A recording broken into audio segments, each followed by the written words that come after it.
What's up, everyone? Thanks for stopping by the channel, and my name is Jeff Walrich. Today we are going to review the Pytech landing pad for your DJI Mavic Pro or any small drone that you might have. But first, I just wanted to shout out to the folks that have been commenting, liking, sharing my videos. I really appreciate the support. My channel is starting to grow, so I'm pretty excited.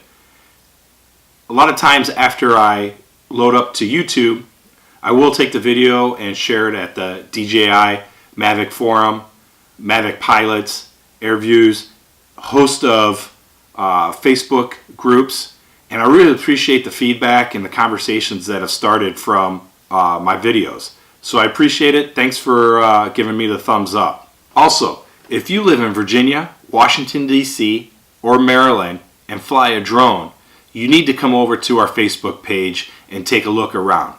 Have some great folks that are already part of the Facebook page, have some great conversations, and a way to show off your highlight reels or your photos. Just a great site. Come on over and say hello. Let's get on to the review. You notice when I open it up, it has a blue side and an orange side. In the bag comes these reflective stickers. Not a big fan. I have not put them on. I've had this landing pad now for a couple months. I just don't see the need. And also, I'm worried when you put all these down and you go to fold the landing pad up, which I'll show you in a little bit. I don't know if they'll start peeling off or if they'll come off. Don't know. If you have a landing pad and have these on it, let me see. But I have not put these on. Also comes with 3 stakes, so you can stake this down. I think this is one of the best accessories for the DJI Mavic Pro.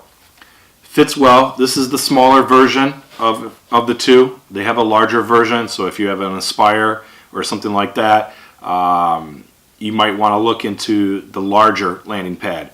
But this one will fit the DJI Mavic Pro or any small drone that you might have.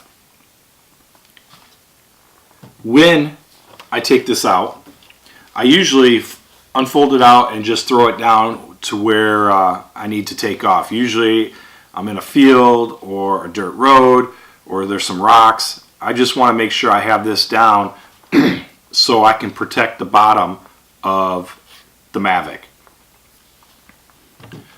Now, let me tell you 2 quick stories. Again, 95% of the time, I never stake this down.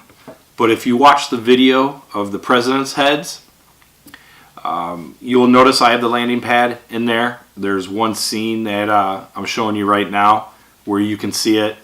But I came back for the second day. It was a little bit more windy, but I threw the landing pad down in an area where the wind wasn't very high. Went and flew the drone for about 25 minutes, and as I was walking backward to kind of the area where I thought I put the landing pad, and I'm about to land, I'm looking and I don't see the landing pad. I'm like, where did you go? And I'm looking around, the Mavic's hovering. I look over and I see it in a huge puddle. The wind must have took it and without me seeing it, and it was submersed. 2 things. One, that made me stake it down when there's a little bit of wind. But 2, as I took it out and laid it in the sun for about a half hour, it dried pretty quickly. So this has been fully submersed in water and has come out like a champ. So I usually do stake it down with 1 and put that down and angle it and try to make sure it's down as far as I can, because the last thing I want is any of the props hitting this. That's probably the reason why I don't put all 3 stakes in there. It's just a personal preference. If there's enough wind where I need to put all 3 stakes down, then maybe I shouldn't be flying in the first place. So Another story. If you looked at my latest video of the historic Waterford, I'm showing it here. I was doing a lot of running and gunning with my DSLR and wanted to do a active track scene with the Stormtrooper Jeep.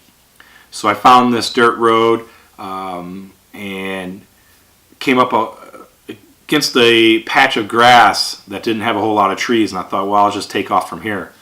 And I set the Mavic Pro on there, not even really looking at the surroundings. Started to fire up, and I heard grass clippings, and my props were hitting some of the grass, and it automatically stopped. I was like, oh boy. So easily, I took this out, put it down, put the Mavic on top, got up in the air, picked this up, and threw it back in the Jeep. My workflow for this, when I'm shooting for the day, is I'll unravel this, take off from it, and then throw it right into the Jeep. If I'm going to another spot, I keep this open in the Jeep, so I'll open up the car, throw it down, and take off or land. One of the videos I did with taking a look at the amusement park, I was on a dirt road, and as I was coming back to land, I was in a different spot from where I took off. I just opened up the Jeep, threw this out, and landed on the dirt road with no issues. I'm always worried about rocks or dirt or anything coming up on the back of this Mavic. It's important I keep this clean. Also, for any rocks or anything hitting the gimbal or the camera, it's pretty fragile as it is, and I just don't want anything to happen to it. So there you go. There's my review. The ending, you need to go buy this. I think it's well worth it. I know a lot of people will say, well, I use a white balance for a camera, or I use a mat. I'm wondering where you store a mat when you travel. I'm just big on having this. I like the design. It's got a little bit of weight to it. And I think it's just a cool product. And when I'm done, I can take the two handles here, turn it, and I'm ready to go in the bag. Throw the stakes. I keep on putting these in there. I do not know why, but I do. Zip up, and I'm ready to go. I usually put this in my backpack, my laptop section with the Hoodman Aviator hoods, and it does great. But again, when I first start off shooting, and if I'm going to travel, I just keep it open and I put it in the Jeep, and at the end of the day I fold it up and pack it away. So definitely must get. I think this is pretty awesome, and it's great for flying your DJI Mavic Pro. So thanks for coming by the channel. I hope you appreciate the review. If you like the channel, please subscribe. Give me a thumbs up. And until next time, adios.